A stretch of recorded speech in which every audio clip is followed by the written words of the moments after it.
สวัสดีท่านผู้ชมที่เคารพสวัสดีตอนเช้าท่านผู้ชมที่เคารพต้อนรับท่านผู้ชมเข้าสู่การนำเสนอข่าวภาคเช้าจากห้องข่าวโทรภาพแห่งชาติลาวต้อนรับเข้าสู่ข่าวเช้าอรุณใหม่ประจำวันพฤหัสวันที่26มีนาคม2026รับหน้าที่รายงานข่าวพักนี้ข้าพเจ้าสุริวัลย์ผลเยี่ยมพร้อมด้วยเอกสารที่ประจักษ์สวัสดีตอนเช้าเอกสาร สวัสดี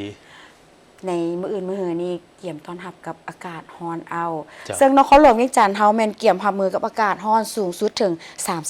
39-40 องศาเซลเซียสในเดือนมีนานี้จะซึ่งเพิ่นก็เตือนกันตั้งแต่ท้ายปีที่ผ่านมาพุ่น เจ้า ล่ะถือว่าเป็นองค์การที่ว่าอุตุนิยมอุทกศาสตร์ของโลกก็ว่าแม่นคือกัน แม่นแล้ว แต่ว่าเดือนเมษายนนี่สิ เป็น ฮ้อน เดือนที่ร้อนที่สุด เจ้า นั่นน่ะ ซึ่งรายละเอียดแมนตามการคาดคะเนจากแอปพยากรณ์อากาศภายในอาทิตย์นี้ อุณหภูมิอยู่นครหลวงเวียงจันทน์จะเพิ่มสูงขึ้นอย่างต่อเนื่อง และอากาศจะแตะไปจนถึง 40 องศาเซลเซียสโดยเฉพาะเป็นวันศุกร์ที่27มีนาคม2026นี้ค่ะผู้ชม จ้ะ พร้อมเฝ้าระวังพายุฤดูร้อนฝนตกลมพัดแรงกวมเอาหลายพื้นที่กรมอุตุนิยมและอุทกศาสตร์ออกประกาศเตือนสภาพอากาศหลังพบความกดดันต่ำของอากาศร้อนกำลังแผ่ปกคลุมทั่วประเทศส่งผลให้อุณหภูมิพุ่งขึ้นสูงอย่างต่อเนื่อง โดยเฉพาะเขตภาคใต้ที่อาจร้อนจัดถึง 39 องศาเซลเซียส พร้อมกับก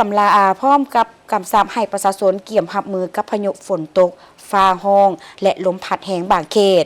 สภาพอากาศโดยรวมแม่นร้อนเอาและแปรปรวน จากการรายงานล่าสุดประเทศลาวกำลังตกอยู่ในอิทธิพลของความกดอากาศต่ำของอากาศร้อน ที่ปกคลุมด้วยกำลังอ่อน สมทบกับกระแสลมตะวันตกที่พัดปกคลุมภาคเหนือ และลมตะวันออกที่พัดเข้ามาทางภาคกลางและภาคใต้ ลักษณะเช่นนี้ท่านผู้ชมจะเฮ็ดให้สภาพอากาศมีความแปรปรวนในรอบมื้อซึ่งในตอนเช้าจะยังคงอากาศเย็นสบายอยู่ในเขตภาคเหนือ และเขตภูดอย ตอนบ่ายอากาศจะเปลี่ยนมาเป็นร้อนเอาหาร้อนเกือบทั่วประเทศ สำหรับตอนบ่ายหาตอนกลางคืนให้เฝ้าระวังฝนตกฟ้าห้องและฟ้าเลื่อมพร้อมกับลมพัดแรงในบางท้องถิ่นสำหรับภาคใต้แม้นความร้อนอยู่ 39 องศาเซลเซียส ภาคกลางเฝ้าระวังฝนตกหนักเกือบ 40 ส่วนห้อย เขตภาคกลางเวียงจันทน์บริคำไซคำมวลและสวรรณเขตมีความเสี่ยงเกิดฝนตกฟ้าห้องสูงสุดถึง 40 ส่วนห้อยของพื้นที่สภาพอากาศจะร้อนเอาตลอดมื้อโดยอุณหภูมิจะสูงอยู่ถึง 38-40 องศาเซลเซียส นครหลวงเวียงจันทน์ท่านผู้ชมจะร้อนเอาตลอดมื้อชาวนครหลวงเวียงจันทน์ต้องเกี่ยมรับมือกับอากาศที่ร้อนจัดอุณหภูมิที่สูงถึง 38-40 องศาเซลเซียส และอาจจะขึ้นถึง 40 องศาในวันศุกร์นี้สำหรับภาคเหนือและเขตผู้ดอยแม่นยังมีอากาศอยู่2ฤดูต่อมื้อในตอนเช้าแม่นเย็นตอนบ่ายจะแม่นอากาศร้อนและบางครั้งก็จะมีฝนตกประมาณปานกลาง35 องศาเซลเซียสของพื้นที่จังใดก็ตามท่านผู้ชมขอให้มีสติระวังตัวกับปัญหาอัคคีภัยมันกดการระบบไฟฟ้าระวังการจูดไฟทุกประเภทเพราะอากาศร้อนและแห้งแล้งเฮ็ดให้เกิดไฟไหม้ได้ง่ายพยายามรักษาสุขภาพดื่มน้ำให้หลายๆเพื่อป้องกันร่างกายขาดน้ำและหลีกเว้นการอยู่กลางแดดหรือว่าเฮ็ดกิจกรรมอยู่กลางแดดอากาศที่มันร้อนๆเป็นเวลาดนนาน จ้ะ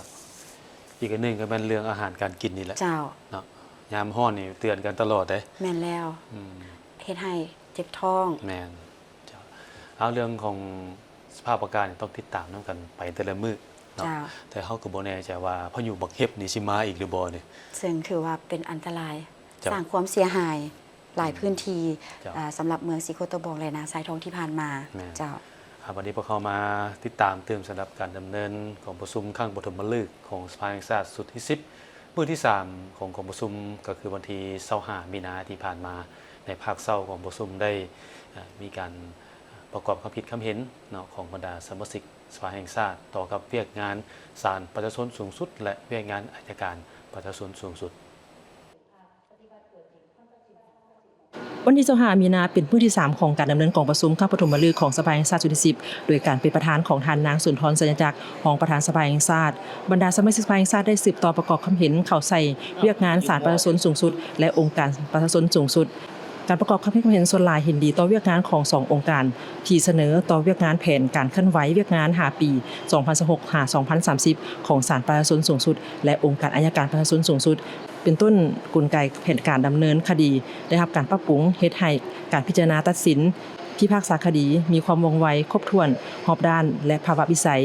ผ ผู้พิพากษาและพนักงานของศาลได้รับการยกระดับทางด้านคุณธาตุการเมืองคุณสมบัติศีลธรรมปฏิบัติจรรยาบรรณจรรยธรรมและวิชาเฉพาะวิชาการอย่างเป็นมืออาชีพด้านเวียกงานองค์การอัยการประชาชนสูงสุดได้ตั้งหน้าจัดตั้งปฏิบัติผันขยายเวียกงานของตนหันเป็น6แผนงาน25โครงการ94กิจกรรมสามารถจัดตั้งปฏิบัติอย่างมีผลสำเร็จไปเคียงคู่กับผลสำเร็จของ2องค์การดังกล่าว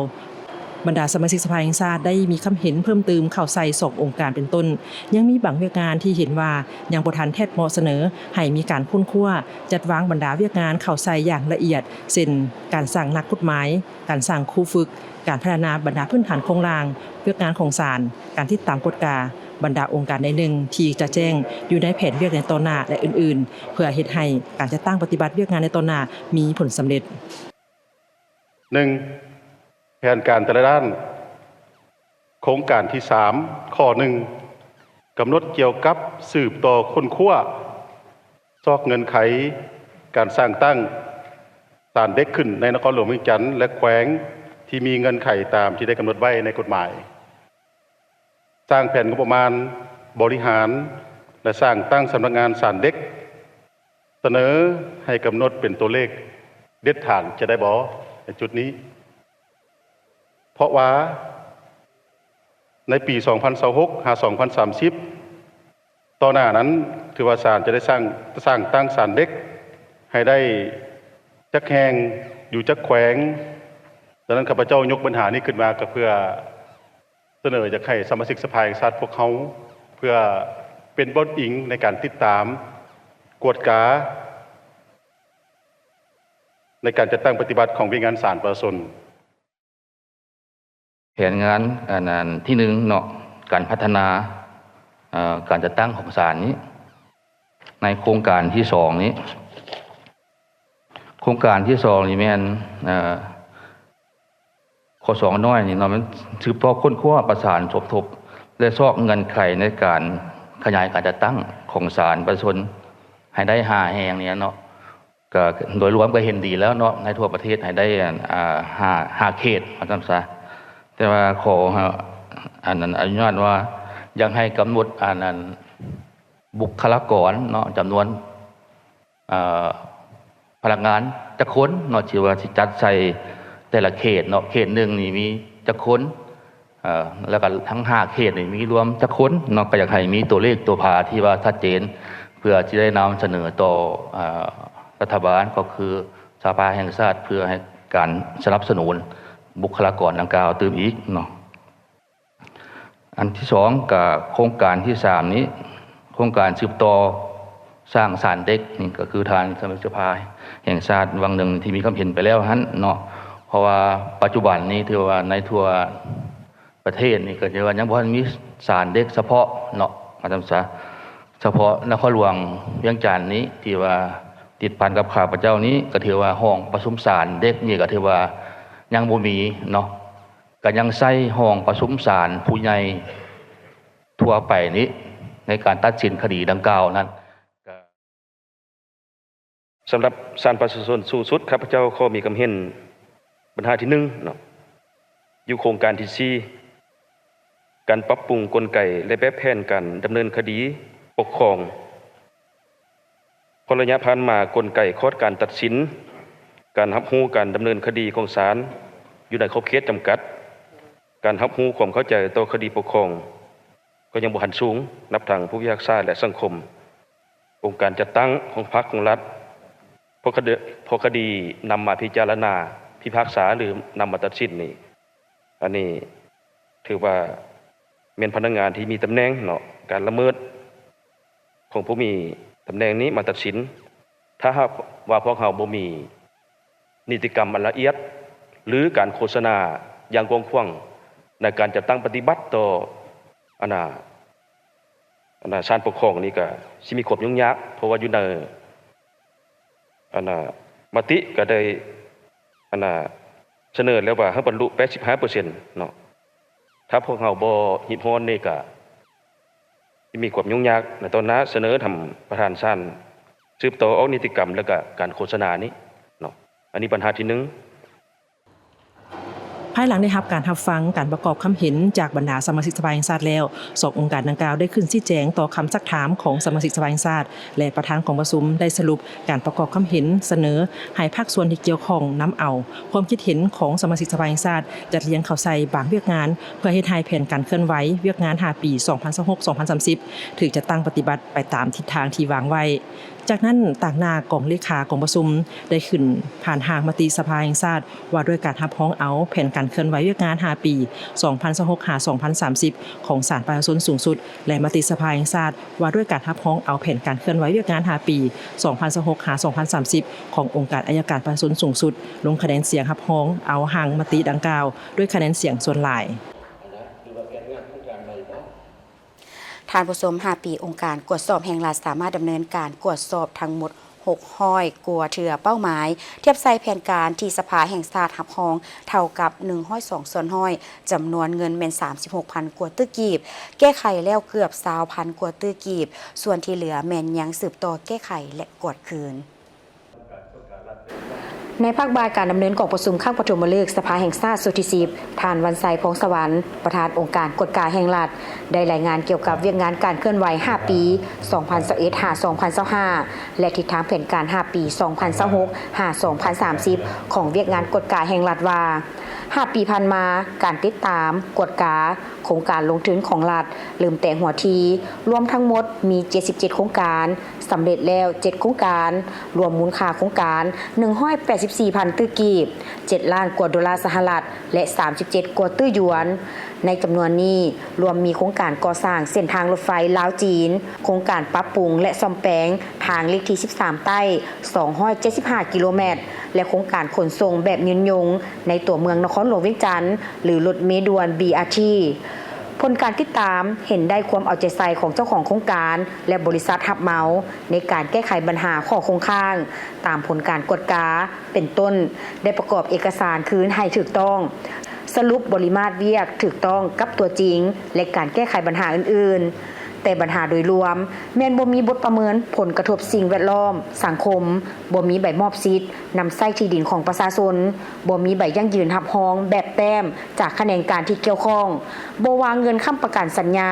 บ่ได้จดทะเบียนศาลบ่ได้รายเลี้ยงค่าทรัพยากรธรรมชาติการจัดตั้งปฏิบัติโครงการบ่สำเร็จตามแผนและการตอบสนองงบประมาณมาชำระให้บริษัทรับเหมาในแต่ละปีมีจำกัดได้สำเร็จการกฎกาโครงการลงทุนของรัฐตามผลของการทดสอบจำนวน156โครงการได้กฎกาโครงการลงทุนของรัฐ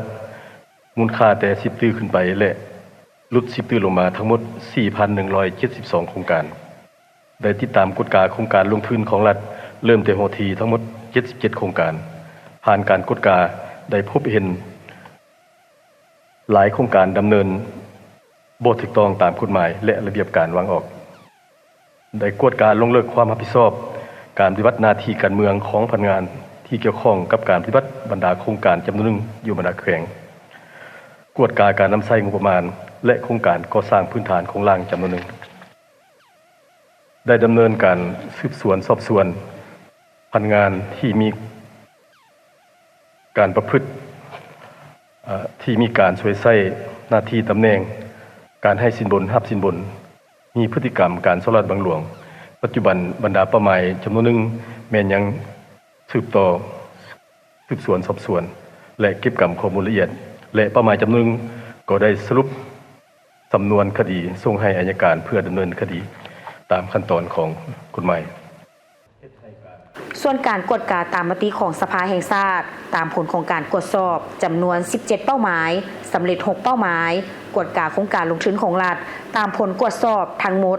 156โครงการในนี้โครงการบ่ผ่านการประเมิน94โครงการมูลค่าเกือบ3ตื้อกีบโครงการจัดตั้งปฏิบัติบ่สอดคล้องกับระเบียบกฎหมายมี58โครงการมูลค่า1ตื้อกว่ากีบโครงการนอกแผน3โครงการมูลค่า10ตื้อกว่ากีบและการเบิกจ่ายชำระนอกแผน1โครงการ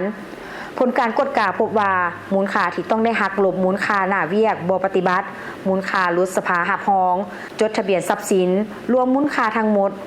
616กว่าตื้อกีบ กวดกา9หัวหน่วยธุรกิจที่กู้ยืมเงินจากกระทรวงอุตสาหกรรมและการค้าเพื่อเก็บซื้อข้าวแฮ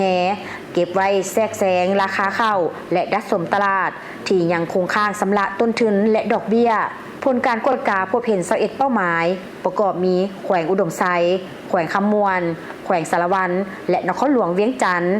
ข้างสำระต้นทุนและดอกเบี้ยจำนวน82กว่าตื้อกีบที่จะต้องเล็งทวงโดยมอบให้กระทรวงเกี่ยวข้องสืบต่อดำเนินจัดตั้งปฏิบัติกวดกาการอนุญาตให้เซาสัมปทานที่ดินรัฐสัมปทานการขุดค้นแห่ธาตุจำนวน30โครงการรวมเนื้อที่318กว่าเฮกตาร์ส่วนที่ทางแผนการ5ปี2026-2030เวียกงานกฎกาแห่งรัฐจะสืบต่อปรับปรุงพัฒนากลไกการกฎกาให้ครบถ้วนและทันสมัยโดยการปรับปรุงกฎหมายระเบียบและข้อกำหนดต่างๆให้สอดคล้องกับสภาพการพัฒนาเศรษฐกิจสังคมให้เวียกงานกฎกาเป็นกลไกสำคัญในการคุ้มครองรัฐให้โปร่งใสมีประสิทธิภาพกฎกาให้ควบคุมในทุกขงเขตเวียกงานการคุ้มครองบริหารรัฐทุกขั้นติดตามกฎกาความรับผิดชอบการเมืองหรือการปฏิบัติหน้าที่ที่ได้มอบหมายกฎกาการนำใช้สิทธิอำนาจของผู้นำพาและคุ้มครองบริหารรัฐทุกขั้นโดยการแบ่งความรับผิดชอบอย่างจะแจ้งการละเมิดกฎหมายและเทียบกันต่างๆ ท่านผู้ชมใน5ปีที่ผ่านมานี้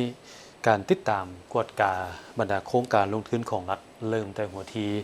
รวมทั้งหมด77โครงการในนี้สำเร็จแล้ว7โครงการรวมมูลค่าโครงการทั้งหมด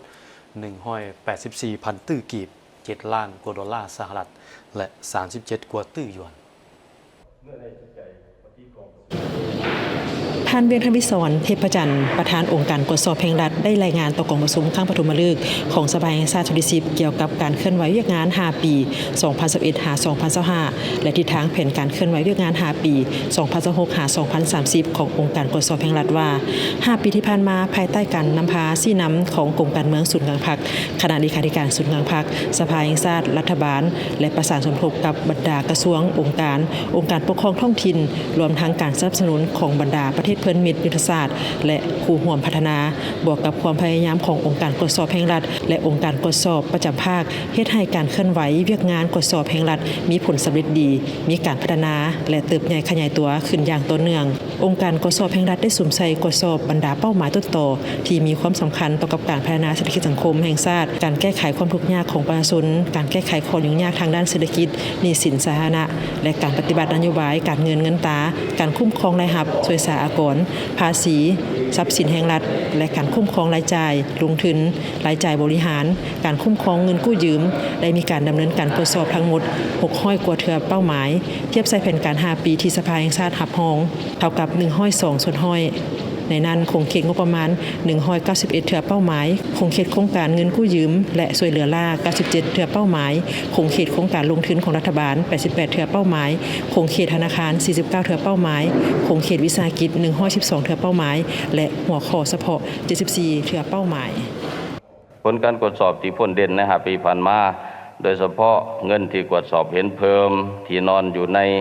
หนี้ต้องรับช่วยสหกรณ์หนี้ต้องรับทรัพย์สินรัฐหนี้ต้องรับอื่นๆค่าเช่าสัมปทานและเงินรักษาไว้ในบัญชีรอท่ามีดังนี้ในปี2021ตรวจสอบเห็นเพิ่มจำนวน 6.7 ตื้อกีบและแก้ไขได้จำนวน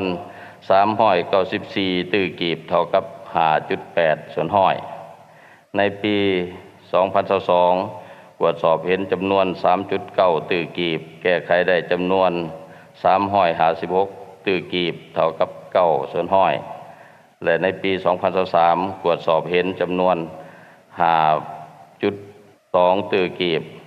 และแก้ไขได้จำนวน718ตื้อกีบเท่ากับ 13.8 ส่วนห้อยในปี2024ตรวจสอบเห็นจำนวน 9.7 ตื้อกีบและแก้ไขได้จำนวน 5.3 ตื้อกีบและ310,000 ดอลลาร์สหรัฐเท่ากับ 47.9% การแก้ไขผลการตรวจสอบที่กล่าวมาข้างเทิงนั้นถึงว่าจะได้รับการจัดตั้งปฏิบัติโดยท่าเอียงที่ดีขึ้นแต่ก็ยังมีความคืบหน้าช้าและก็ยังจำกัดอยู่ในคงเขตงบประมาณแห่งรัฐเท่านั้น การแก้ไขในโครงเขตวิสาหกิจโครงเขตธนาคารและโครงเขตเงินกู้ยืมและช่วยเหลือล่ายังเฮ็ดได้น้อย สำนักทิศทางคาดหมายสู่ชนใน5 ปีต่อหน้าองค์การกวดสอบแห่งรัฐจะสู่ชนปรับปรุงกฎหมายว่าด้วยการกวดสอบแห่งรัฐให้สอดคล้องสร้างและปรับปรุงนิติกรรมใต้กฎหมายที่สำคัญดำเนินการกวดสอบให้บรรลุ620เถือเป้าหมายในนั้นคงเขียนงบประมาณ151เถือเป้าหมายคงเขตโครงการเงินกู้ยืมและช่วยเหลือล่า92เถือเป้าหมายคงเขตโครงการลงทุนของรัฐ50เถือเป้าหมายคงเขตธนาคาร34เถือเป้าหมายคงเขตวิสาหกิจ74เถือเป้าหมายและหัวข้อเฉพาะ219เถือเป้าหมายสืบต่อลงเคลื่อนไหวติดตามจุกยู่การแก้ไขผลของการตรวจสอบให้กวมเอา80ส่วนห้อยของจำนวนเป้าหมายที่มีการดำเนินการตรวจสอบสำเร็จในแต่ละปีพร้อมทางรายงานผลการตรวจสอบประจำปีต่อคณะประจำสภาแห่งชาติบำรุงก่อสร้างพนักงานตรวจสอบตามมาตรฐานเงื่อนไขก่อสร้างพนักงานนำพาคุ้มครองและฝึกอบรมการนำใช้เทคโนโลยีเข้าในการปฏิบัติเวียกงานให้มีประสิทธิผลภายหลังรับฟังการรายงานแล้วคณะประจำสภาแห่งชาติและบรรดาสมาชิกสภาแห่งชาติได้มีการประกอบคำเห็นใจเวียกงานดังกล่าวเพื่อให้การปฏิบัติเวียกงานในซุ้มปีต่อหน้ามีประสิทธิภาพและประสิทธิผลกว่าเก่าโดยได้รับการอนุญาตจากท่านประธานกองประชุมมาต่อที่กองประชุมสมัยสามัญครั้งที่ 1ของคณะกรรมการคุ้มครองน้ำแห่งชาติซึ่งได้จัดขึ้นในวันที่25มีนาคม2026นี้อยู่ที่นครหลวงเวียงจันทร์โดยการเป็นประธานของทานเฉลิมไซกรมศิษย์ของนายกรัฐมนตรีผู้ชี้นำเวียกงานเศรษฐกิจและการพอพันพอมือกับต่างประเทศประธานคณะกรรมการคุ้มครองน้ำแห่งชาติในกองประชุมทานเลียงคำด่วนสวรรค์รัฐมนตรีกระทรวงเกษตรกรรมและสิ่งแวดล้อมรองประธานผู้ประจำการคณะกรรมการคุ้มครองน้ำแห่งชาติได้กล่าวว่าในกองประชุมผู้เข้าร่วมจะได้รับฟังการนำเสนอเกี่ยวกับบทบาทและหน้าที่ของภาคส่วนต่างๆภายใต้ดำรัสว่าด้วยคณะกรรมการคุ้มครองน้ำแห่งชาติพร้อมทางทบทวนผลการดำเนินงานการคุ้มครองน้ำและทรัพยากรน้ำในระยะผ่านมารวมทางการต้านท่วมและต้านแห้งแล้งพร้อมกันนั้นยังจะได้ร่วมปรึกษาหารือแผนการในอนาคตโดยเน้นหนักการก้าวเกี่ยมรับมือภัยน้ำท่วมในฤดูฝนปีนี้โดยสมใส่การจัดตั้งปฏิบัติแผนประจำปี 2026 อย่างเข้มงวดเป็นต้นการควบคุมน้ำหน้าเขื่อนการกักเก็บและการปล่อยน้ำให้เหมาะสมเพื่อป้องกันและลดพรผลกระทบจากภัยน้ำท่วมและภัยแห้งแล้งโดยเฉพาะการคาดคะเนสภาพอากาศและระดับน้ำอย่างทันเวลาพัฒนาระบบเตือนภัยขยายเครือข่ายสถานีอุตุนิยมและอุทกศาสตร์พร้อมทั้งสร้างความรู้และปลุกจิตสำนึกให้ประชาชนในการรับมือภัยพิบัตินอกนั้นก็ต้องได้เอาใจใส่ต่อการบำรุงรักษาและกวดกาโครงการพื้นฐานด้านน้ำเส้นเขื่อนระบบระบายน้ำและคูกั้นน้ำให้มีความปลอดภัยและพร้อมนำใช้ในทุกสภาพอากาศต่อที่กระทรวงการต่างประเทศได้เสริมซึมและผันขยายมติของประชุมใหญ่ครั้งที่ 12 ของพรรคและมติของรัฐบาลว่าด้วยการแบ่งความรับผิดชอบในการจัดตั้งปฏิบัติมติว่าด้วยการสร้างเศรษฐกิจเอกราชเป็นเจ้าตัวเองในระยะใหม่พร้อมกับปาฐกถาวันสร้างตั้งพรรคประชาชนปฏิบัติลาวครบรอบ71 ปีวันนักรบเสียองค์และเสียสละชีวิตเพื่อชาติครบรอบ80 ปีพร้อมกับวันสร้างตั้งสหพันธ์กับบาลลาวครบรอบ70 ปีโดยการเป็นประธานของสหายท้องสวรรค์พรหมวิหารรองนายกรัฐมนตรีกระทรวงการต่างประเทศในกองประชุมสหายพงศวรรค์ศรีสุริตในกองประชุมสหายพงศวรรค์ศรีสุราษฎร์รองรัฐมนตรีกระทรวงการต่างประเทศได้ปาฐกถา3เนื้อในเอกสารสำคัญเพื่อหวนคืนมูลเสื้อผลงาน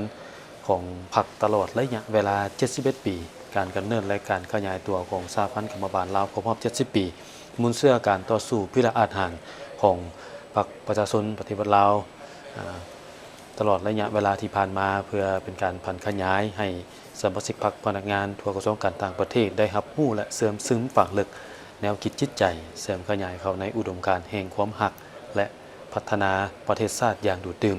พร้อมทั้งเป็นการระลึกถึงคุณงามความดีนำใจเสียสละอันสูงส่งของบรรดานักรบปฏิบัติและประชาชนลาวประดับเผ่าที่ได้อุทิศเลือดเนื้อหยาดเหงื่อและชีวิตเพื่อภารกิจต่อสู้ปลดปล่อยชาติในเมื่อก่อนก็คือภารกิจปกปักรักษาและสร้างสรรค์ประเทศชาติในปัจจุบันซึ่งในโอกาสนี้สหายท้องสวรรค์พรหมวิหารก็ได้ยกให้เห็นถึงการสร้างความรับรู้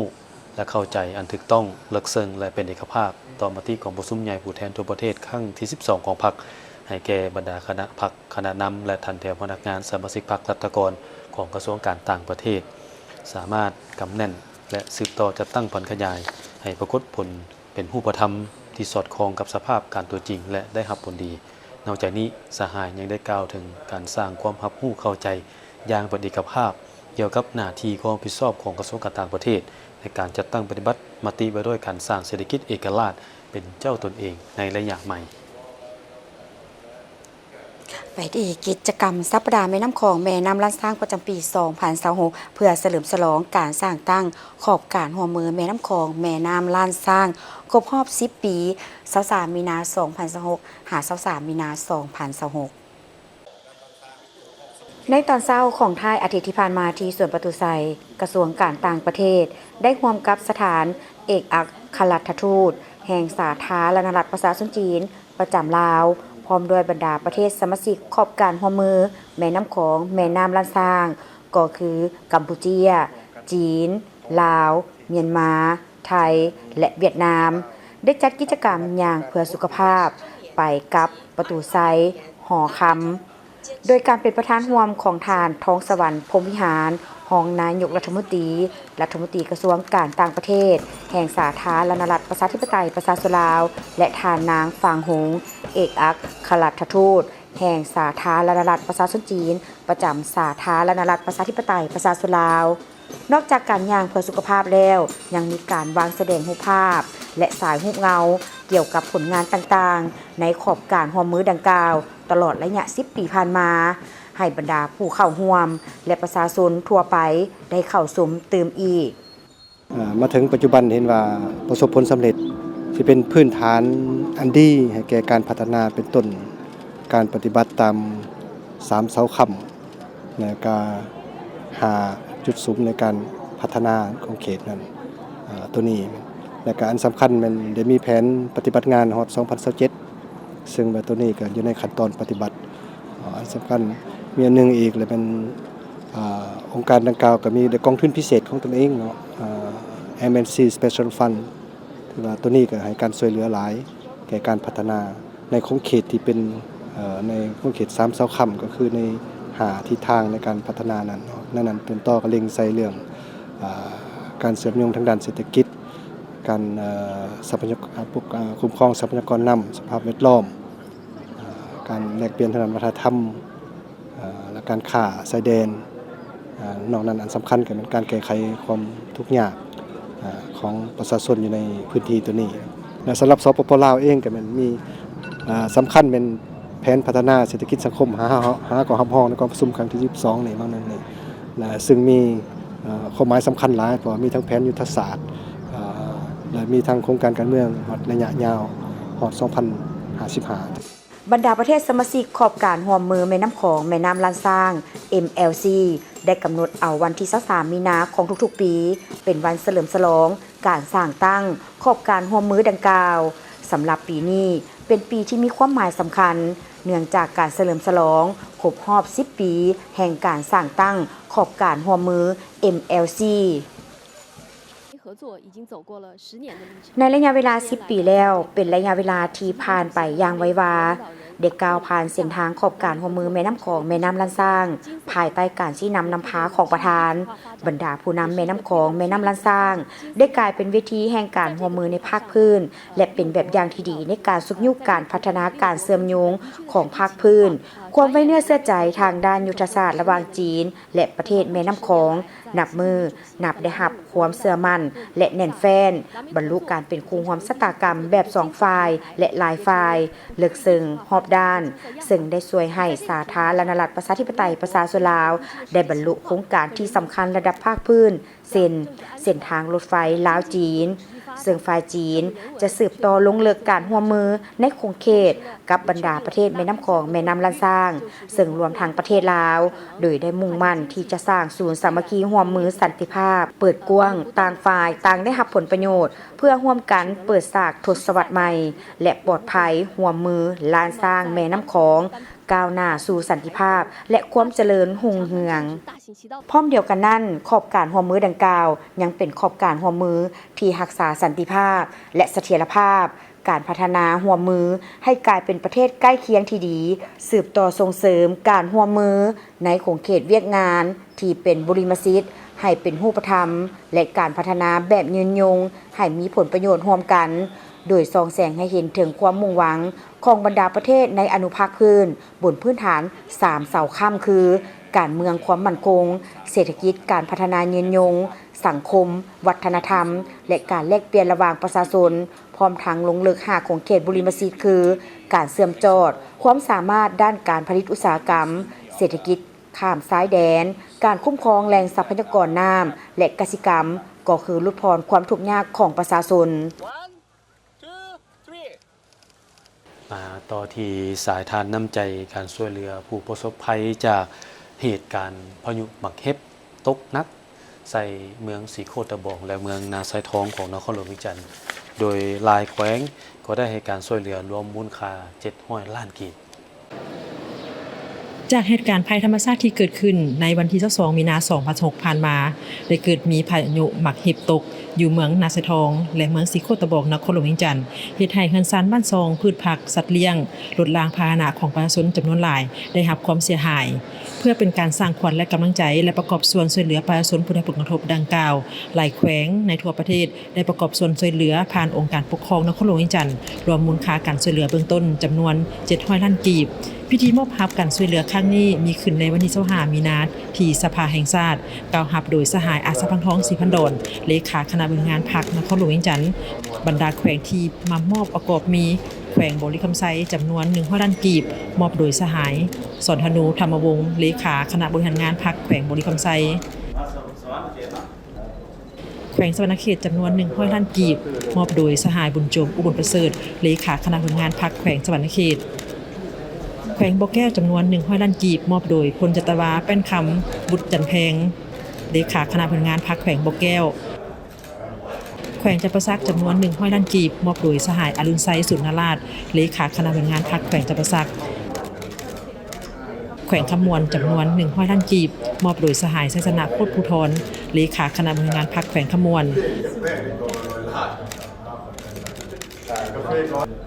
แขวงอุดมไซจำนวน100 ล้านกีบมอบโดยสหายบุญคงดาเชียนพรเลขาคณะบริหารงานพรรคแขวงอุดมไซ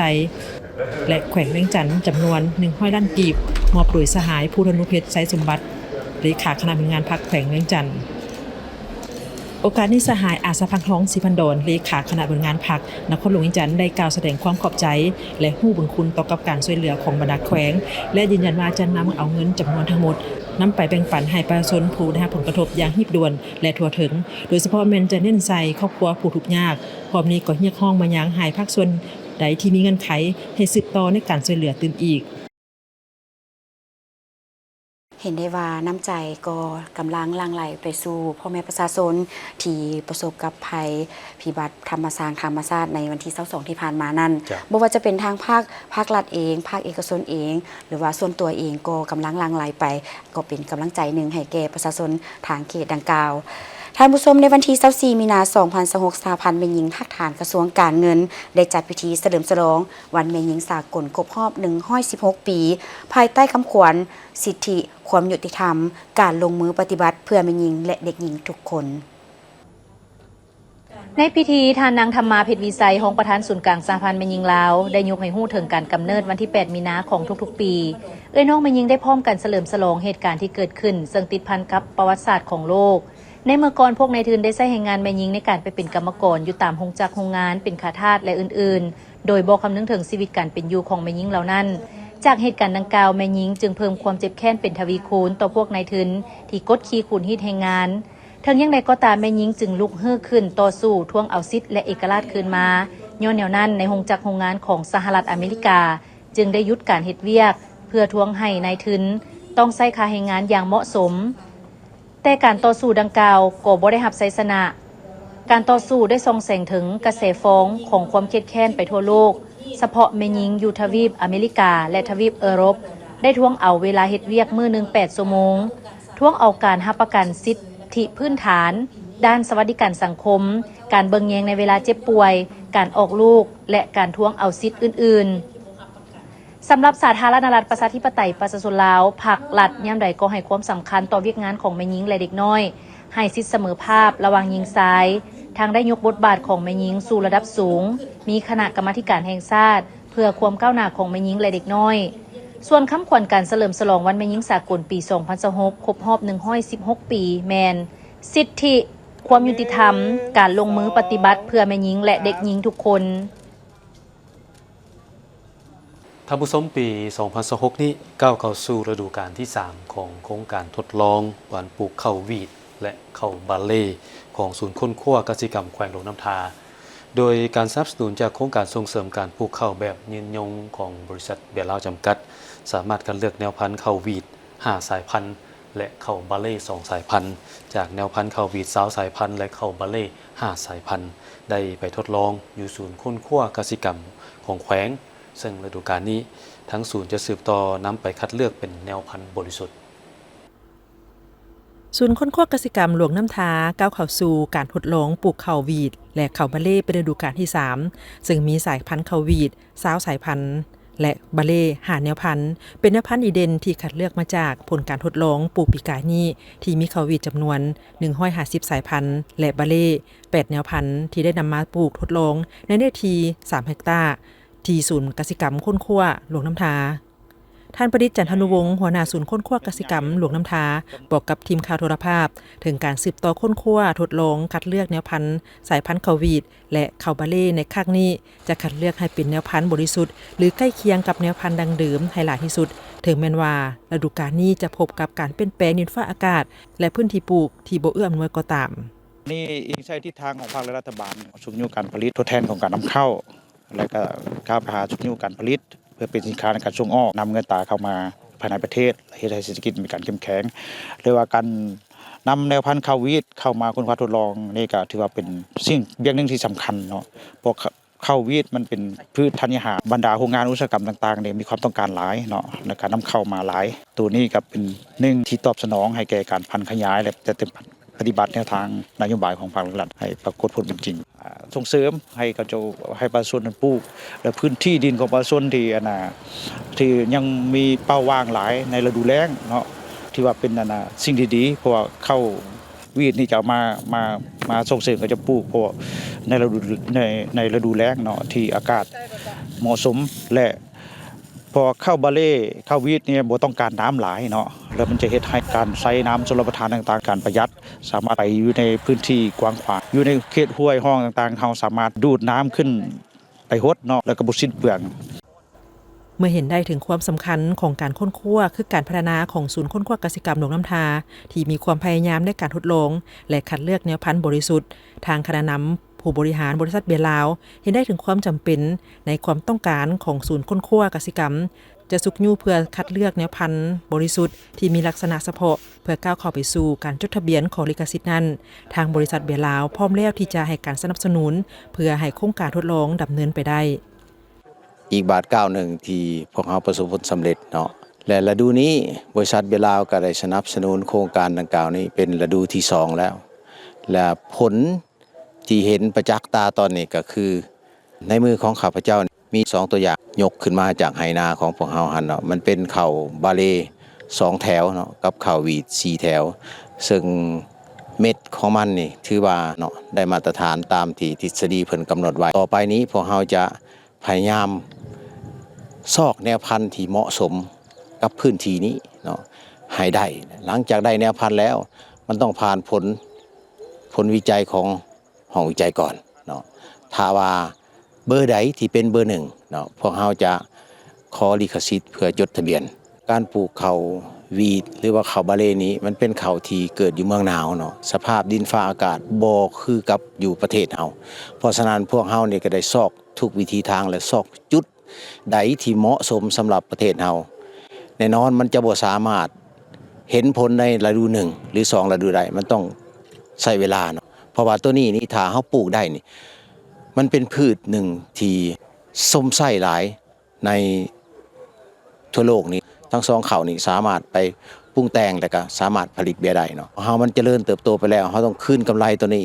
ให้สังคมเนาะอีกอันนึงก็เป็นการให้การช่วยเหลือสนับสนุนศูนย์ดังกล่าวนี้เนาะซอกช่วยกันและเพิ่นหันเป็นแรงที่มาของวิชาการที่เก่งว่าซั่นซะอยู่ในเมืองลาวนี่และพวกเฮาก็เป็นตลาดให้ได้เป็นทุนให้ได้ส่งเสริมช่วยเหลือกันทั้งสองนี้จะมารวมกันเป็นอันหนึ่งบัดสุดท้ายนี่ถ้าว่ามื้อใดมื้อหนึ่งข้าพเจ้าคิดว่าบ่ไกลอีกปีหนึ่งนะพวกเฮาจะพบแนวพันธุ์ที่เหมาะสมและสามารถปลูกกับพื้นที่แห่งนี้ได้เนาะโดยเห็นได้ความสำคัญและมันก็เป็นแผนงานของบริษัทเกี่ยวกับความยืนยงนี่แหละที่จะได้ช่วยเหลือสังคมมาแหละประเทศของพวกเรานี่มันมีดินดอนตอนหญ้าหลายกว้างขวางเนาะมีความอุดมสมบูรณ์หลายเป็นส่วนหนึ่งที่เราภูมิใจและเบียร์ลาวหันพร้อมแล้วที่จะส่งเสริมและช่วยเหลือสนับสนุนให้โครงการตัวนี้เกิดดอกออกผลในอนาคต สำหรับการทดลองเป็นบททดสอบที่สำคัญเพื่อคัดเลือกแนวพันธุ์ข้าววีดและข้าวบาเลนั้นเป็นสิ่งที่ท้าทาย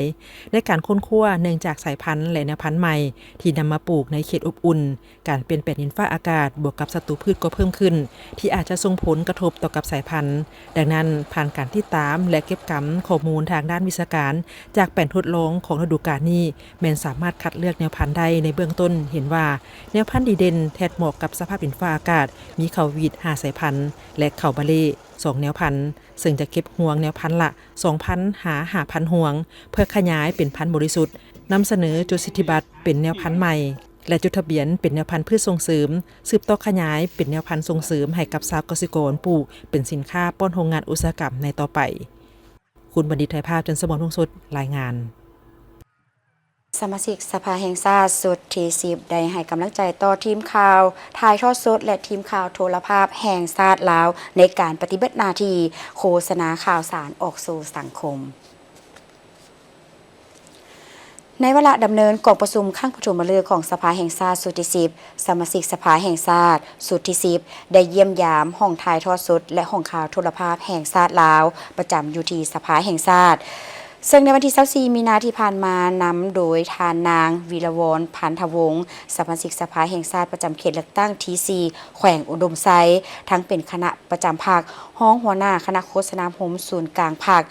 ได้ลงเคลื่อนไหวเยี่ยมยามพบปะกับทีมถ่ายทอดสดของโทรภาพแห่งชาติลาวเพื่อเป็นกำลังใจต่อทีมงานถ่ายทอดสดและทีมงานข่าวในการปฏิบัติหน้าที่เวียกงานในการรายงานข่าวถ่ายทอดสดและบันทึกตลอดระยะ5วันของกองประชุมซึ่งวันที่23หาวันที่17มีนาคม2026โดยโอกาสนี้ปริญญาเอกวันลาตีคำวานวงศาผู้อำนวยการใหญ่โทรภาพแห่งชาติลาวก็ได้ไปเยี่ยมยามติดตามการรายงานข่าวถ่ายทอดสดและบันทึกในกองประชุมข้างปฐมฤกษ์ของสภาแห่งชาติสุดที่10เติมอีกท่านผู้ชมปัจจุบันนี้หลายภาคส่วนได้ยื่นมือเข้ามาช่วยเหลือประชาชนที่ได้รับผลกระทบจากภัยพิบัติกับว่าแม่นเนาะทางธรรมชาติก็คือพายุฝนบังเห็บตกลงใส่เฮือนซานของประชาชนในท่ายอาทิตย์ที่ผ่านมาคือวันที่24มีนาคม2026ผ่านมาที่ห้องว่าการปกครองนครหลวงเวียงจันทน์ได้มีพิธีมอบรับการช่วยเหลือจากบรรดาเมืองแผนกการและผู้ประกอบการธุรกิจนครหลวงเวียงจันทน์ให้แก่ผู้ที่ได้รับผลกระทบจากพายุบังเห็บอยู่เมืองศรีโคตะบองนครหลวงเวียงจันทน์ต่างหน้าครับโดยท่านอาสพังทองศรีพันดรเลขาคณะพรรคนครหลวงเวียงจันทน์ท่านสิทธิราชทงศิลป์ทองเพ็งประธานคณะกรรมการปกครองนครหลวงท่านสังคมจันทร์สุขประธานสภาการค้าและอุตสาหกรรมนครหลวงมีบรรดาเลขาพรรคเมืองประธานคณะกรรมการปกครองเมืองพร้อมด้วยภาคส่วนเกี่ยวข้องเข้าร่วมสำหรับการช่วยเหลือครั้งนี้ประกอบมีบริษัท SPL มูลค่า1ตื้อกีบบริษัท SPS มูลค่า300ล้านกีบแผนกการเงิน100ล้านกีบกลุ่มบริษัทเซียงเซิน30ล้านกีบสภาการค้าและอุตสาหกรรม150ล้านกีบเมืองจันทบุรี50ล้านกีบเมืองเศรษฐานี30ล้านกีบและเมืองศรีสัตนา20ล้านกีบโอกาสนี้ท่านอาสพังทองศรีพันดรได้ต่างหน้าให้คณะพรรคองค์การปกครองนครหลวงแสดงความขอบใจต่อการประกอบส่วนช่วยเหลือดังกล่าวพร้อมทางเรียกร้องให้ทุกภาคส่วนในสังคมช่วยกันประกอบส่วนให้การช่วยเหลือประชาชนที่ประสบภัยในครั้งนี้ให้หลายขึ้นพร้อมทางได้ยกให้เห็นความยุ่งยากและอันจำเป็นอันรีบด่วนที่ประชาชนต้องการช่วยเหลือเป็นต้นแรงงานเครื่องอุปโภคบริโภคสังกะสีกระเบื้องมุงหลังคาเรือนและเครื่องใช้ที่จำเป็นอื่นๆภายหลังจากสำเร็จการมอบรับการช่วยเหลือจากภาคส่วนดังกล่าวอยู่องค์การปกครองนครหลวงแล้วท่านอาสพังทองศรีพันดรพร้อมด้วยคณะ ยังได้สืบต่อลงติดตามสุขยุ่งประชาชนที่ได้รับผลกระทบจากภัยธรรมชาติต่อบ้านเรือนของประชาชนอยู่ห้องการบ้านเวียงคำเมืองสิโคตะบองพร้อมนี้ยังได้รับฟังการรายงานจากคณะผิดชอบแต่ละภาคส่วนจากนั้นก็ได้ให้เกียรติโอ้ล้มและให้ทิศชี้นำในการแก้ไขปัญหาดังกล่าวอย่างรีบด่วนโดยเฉพาะแก้ไขปัญหาเบื้องต้นเกี่ยวกับการสนองระบบไฟฟ้าน้ำประปาให้กลับมาใช้ได้อย่างปกติเพื่อช่วยแบ่งเบาความยุ่งยากของประชาชนให้น้อยลงและต้องให้มีการประสานกันให้ในการแก้ไขอย่างเป็นระบบและกลมเกลี่ยวเพื่อหลีกเลี่ยงปัญหาการโยนความรับผิดชอบให้กันแนใส่ประชาชนให้มีการช่วยเหลืออย่างเป็นรูปธรรมตามการรายงานขององค์การปกครองเมืองสิโคตะบองเกี่ยวกับสภาพการเสียหายเบื้องต้นจากการสำรวจอยู่เมืองสิโคตะบองซึ่งพายุครั้งนี้ได้สร้างความเสียหายเป็นบริเวณกว้างใน5บ้านคือบ้านเวียงคำบ้านจันทร์สว่างได้รับผลกระทบหนักสุดโดยมีเรือนประชาชนเสียหายหลายกว่า 1,000 ครอบครัวบ้านโพนสมบูรณ์ผลกระทบ100 กว่าครอบครัวบ้านหนองดาบ้านตาดทองกระทบบ้านละ6 ครอบครัวพื้นฐานโครงสร้างเสียหายมีโรงเรียน4 แห่งวัด1 แห่งและห้องการบ้าน1 หลังวันนี้พวกเขาไปข่าวท้องถิ่นดีจำนวนหนึ่งที่น่าสนใจไปเมืองหุ้นแขวงอุดมไซได้ปาฐกถาเราคืนบุญเสื้อวันสร้างตั้งพรรคประชาชนปฏิบัติลาวครบรอบ71 ปีและวันนักรบเสียองค์ะและเสียสละชีวิตเพื่อประเทศชาติครบรอบ80 ปีเมืองหุนจัดพิธีปาฐกถาเหล่าหุนเสื้อวันสั่งตั้งพรรคประชาชนปฏิบัติลาวครบรอบ71 ปีคือแต่วันที่22 มีนาปี 1955 ถึง22 มีนา 2026วันนักรบเสียองค์ะและเสียสละชีวิตเพื่อประเทศชาติครบรอบ80 ปีอยู่ที่สโมสรของเมืองหุนแขวงอุดมไซโดยภายใต้การเป็นประธานของสหายสมดีติงเบรียจือกรรมการพรรคแขวงเลขาคณะบริหารงานพรรคเมืองหุนมีห้องเลขาคณะบริหารงานพรรคเมืองคณะบริหารงานพรรคเมืองเลขาคณะพรรคตาเสงส่งกำลังป้องกันชาติป้องกันความสงบพนักงานนักเลงสมาชิกพรรคของเมืองเข้าร่วมรับฟังได้ขึ้นผ่านประวัติความเป็นมาของการสร้างตั้งพรรคประชาชนปฏิวัติลาวในระยะผ่านมาที่บรรจบครบรอบเป็นระยะเวลา71 ปีและยกให้เห็นความหมายความสำคัญการต่อสู้กู้ชาติของนักรบปฏิบัติในเมื่อก่อนที่มีน้ำใจรักชาติและความอดทนจนสามารถปลดปล่อยประเทศชาติออกจากเอกปกครองของพวกลาเมืองขึ้นแบบเก่าและแบบใหม่นำพาประเทศก้าวเข้าสู่การเปลี่ยนแปลงใหม่พรรคประชาชนปฏิวัติลาวนับแต่วันสั่งตั้งขึ้นได้มีการนำพาซี่นำและเติบใหญ่ขยายตัวการพัฒนาเศรษฐกิจสังคมของประเทศชาติมีการขยายตัวเป็นแต่ละระยะจนถึงปัจจุบันโดยแสดงออกอยู่แผนพัฒนาเศรษฐกิจสังคมของทุกๆปีผลงานการนำพาซี่นำขององค์คณะพรรคแขวงอุดมไซเบ้ารวมวสพเมืองหุนเบนมีการพัฒนาขึ้นอย่างต่อเนื่องในพิธีสหายลือไซเฮอลาวลีห้องคณะจัดตั้งเมืองหุนได้ขึ้นผ่านบทรายงานการสร้างด้วยพรรคปลดใส่เข้มแข็งนักแน่นและผ่านมติตกลงว่าด้วยการมอบใบยั่งยืนด้วยพรรคปลดใส่เข้มแข็งนักแน่นประจำปี 2025 จำนวน 138 หน่วยพรรคเป็นเกียรติขึ้นมอบโดยสหายสมดีติงเบรียจือกรรมการพรรคแขวงเลขาคณะบริหารงานพรรคเมืองหุนที่มีผลงานอันใหญ่หลวงในการซี่นำพาเพื่อเป็นแบบอย่างอันประเสริฐให้แก่หุ้นสืบทอดตอนท้ายสหายประธานพิธีก็ได้มีคำกิจคำเห็นโอลมซึ่งสหายได้ย่องยอสมเสยต่อผลงานการจัดตั้งปฏิบัติของแต่ละภาคส่วนที่ได้ประกอบส่วนในการนำพาซี่นำของคณะพรรคในตลอดระยะผ่านมาซึ่งได้แสดงออกหลายด้านเบ้ารวมเฉพาะก็คือผลงานการซี่นำพาขององค์คณะพรรคเมืองหุนและย่องยอสมเสยต่อผลงานการนำพาซี่นำของหน่วยพรรคอ้อมข้างของเมืองและสหายยังได้เรียกร้องให้สมาชิกพรรคพนักงานในทั่วกรุงเขตของเมืองสืบต่อนำพาซี่นำพนักงานจะตั้งปฏิบัติบรรดานักเวียกที่ตนรับผิดชอบให้มีผลสำเร็จตามการมอบหมายไปต่อที่พิธีประกาศการจัดตั้งคณะกรรมการป้องกันชาติป้องกันความสงบเมืองแบงแขวงอุดมไซได้มีพิธีประกาศการจัดตั้งคณะกรรมการป้องกันชาติป้องกันความสงบเมืองแบงโดยการเข้าร่วมเป็นประธานของสายพลจันตวาตุยพรหมิไซกรรมการประจำพรรคแขวงหัวหน้าการเมืองกองบัญชาการทหารแขวงห้องประธานป้องกันชาติป้องกันความสงบแขวงอุดมไซมีสายกำพรเพ็ญมาลาศกรรมการพรรคแขวงเลขาคณะบริหารงานพรรคเมืองแบง มีคณะประจำพรรคเมืองกรรมการพรรคเมืองหัวหน้าคณะกรรมการส่งกองประชาการปกสและเลขาคณะพังหักทานตาแซงรัฐวิสาหกิจและสภาการค้าอุตสาหกรรมเข้าร่วมในพิธีได้ฟังมติตกลงฉบับเลขที่28ทับคปกสคลงวันที่4มังกร2026ว่าด้วยการแต่งตั้งประธานรองประธานผู้ประจำการและคณะกรรมการป้องกันชาติป้องกันความสงบเมืองแบงจำนวน5สหายในนี้ได้แต่งตั้งสหายกำพรปิมราชกรรมการพรรคแขวงเลขาคณะบริหารงานพรรคเมืองเป็นประธานคณะกรรมการป้องกันชาติป้องกันความสงบเมืองแบงสายดร.บุญสวงคำพูวงศ์รองเลขาพรรคเมืองประธานคณะกรรมการปกครองเมืองแบงเป็นรองประธานสายพันโทกนุศิลป์พลศิลากรรมการประจำพรรคเมืองหัวหน้ากองสกัดป้องกันความสงบเมืองแบงเป็นกรรมการสายพันโทไม่แพงภูมิประเสริฐกรรมการพรรคเมืองหัวหน้าการเมืองกองสกัดทหารเมืองแบงเป็นรองประธานทำเป็นผู้ประจำการและสายคนสวรรค์ศินวงศ์กรรมการพรรคเมืองหัวหน้าห้องการเมืองแบงเป็นคณะกรรมการพร้อมนี้ได้มอบมติตกลงดังกล่าวอย่างเป็นทางการเป็นเกียรติมอบโดยสายพลจัตวาตุยพรหมิไสกรรมการประจำพรรคแขวงหัวหน้าการเมืองกองสกัดทหารแขวงรูปไสโอกาสนี้สายได้มีการบิดอบรมและเน้นหนักหลายด้านเพื่อเป็นเข็มชี้ทิศยังทางในการเคลื่อนไหวจัดตั้งปฏิบัติเปียกงานดังกล่าวให้มีความเข้มแข็งและหนักแน่นประชาชนบ้านปุงเป้าเมืองพลไซแขวงหลวงเขาบางได้รับฟังการเผยแพร่กฎหมายแรงงานกฎหมายมาด้วยความเสมอภาคของหญิงและชายสมาคมช่วยเหลือซึ่งกันและกันแขวงนครบางได้จัดกองประชุมเผยแพร่กฎหมายเกี่ยวกับกฎหมายแรงงานกฎหมายเกี่ยวกับแม่หญิงและเผยแพร่พระราชบทบาทสิทธิและหน้าที่ของสภาประชาชนแขวงให้ประชาชนบ้านปุงเป้าเมืองพลไซโดยการเป็นประธานของทานพรประดิษฐ์สุเดชสารใสหองประธานคณะกรรมการปกครองเมืองพลไซมีหองประธานสมาคมช่วยเหลือซึ่งกันและกันแขกทึกเสินที่เกี่ยวข้องจากแขวงจากเมืองพร้อมด้วยประชาชนภายในบ้านปุงเป้าเข้าร่วมรับฟังกองประชุมผู้เข้าร่วมแม้ได้รับฟังการเผยแพร่เอกสารสำคัญลายฉบับเป็นต้นแมนพระราชบทบาทสิทธิและหน้าที่ของสภาประชาชนแขวงกฎหมายว่าด้วยแรงงานเป็นต้นการเคลื่อนย้ายแรงงาน